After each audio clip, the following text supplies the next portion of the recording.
कई बार जब लोग जीवन में काम करना शुरू करते हैं तब उन्हें बहुत ज़्यादा दर्द होता है, तकलीफ होती है, उन्हें बहुत ज़्यादा मेहनत करना पड़ता है और ये बात उनसे बर्दाश्त नहीं हो पाती है।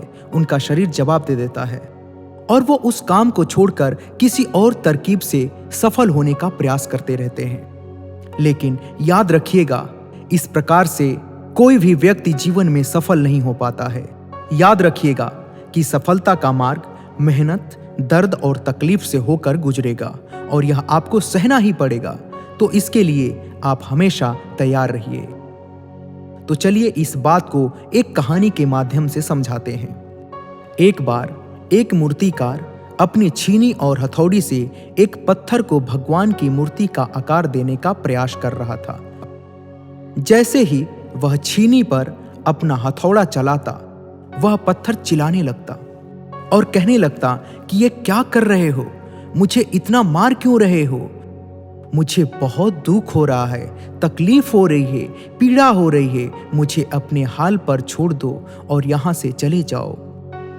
मूर्तिकार ने उस पत्थर से कहा, मुझे बहुत अच्छे से पता है कि तुम्हें बहुत ज्यादा दर्द हो रहा है, तकलीफ हो रही है और तुम बहुत ही ज्यादा पीड़ा में हो।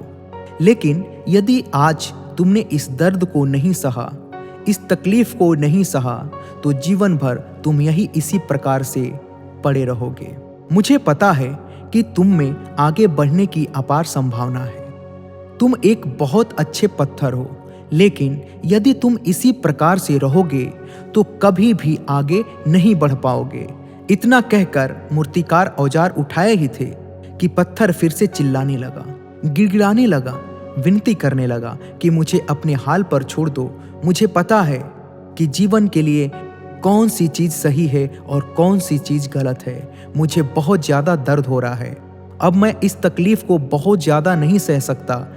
मैं जिस हाल में हूं, मुझे उसी हाल में छोड़कर तुम यहां से चले जाओ। उस मूर्तिकार ने फिर से उस पत्थर को समझाने की कोशिश की, ज्यादा अधीर मत बनो और अपने सब्र को बनाए रखो।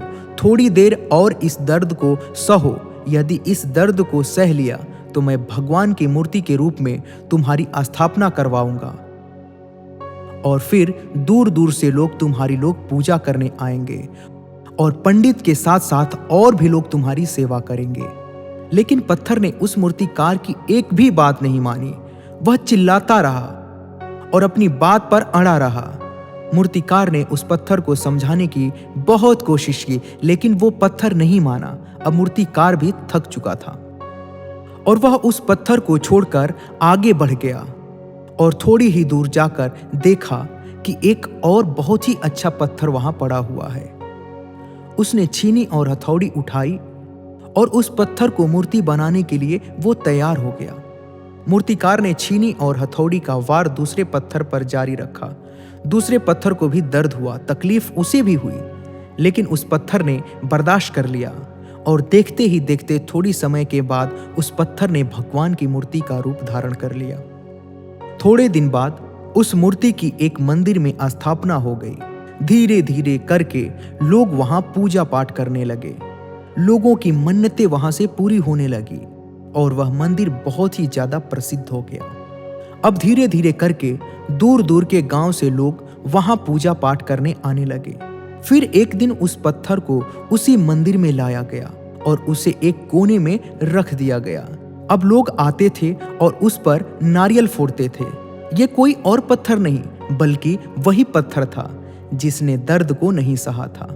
अब वो पत्थर मन ही मन बहुत ज्यादा पछता रहा था, दुखी हो रहा था और अपने आप से कह रहा था कि काश मैं उस दिन उस दर्द को, उस तकलीफ को सह लिया होता तो आज लोग मेरी पूजा करते। इसलिए आप भी अपने जीवन में हमेशा याद रखिएगा कि जब भी आप अपने करियर की शुरुआती में किसी काम को कर रहे हो, पढ़ाई कर रहे हो या कोई भी काम कर रहे हो और उसमें आपको दर्द हो रहा है, तकलीफ हो रही है, ज्यादा मेहनत करना पड़ रहा है, तो आप रुकिएगा मत, किसी और रास्ते की शुरुआत मत करिएगा, क्योंकि कोई और रास्ता आपको सफलता नहीं दे सकता। आपको उस दर्द को, उस तकलीफ को सहना ही होगा और उस दर्द को, उस तकलीफ को सह कर आप ज़्यादा मजबूत बनेंगे और तभी आप अपने जीवन में आगे बढ़ पाएंगे। और जीवन में हमेशा याद रखिएगा कि आपको पहले पत्थर की तरह नहीं बल्कि दूसरे पत्थर की तरह बनना है।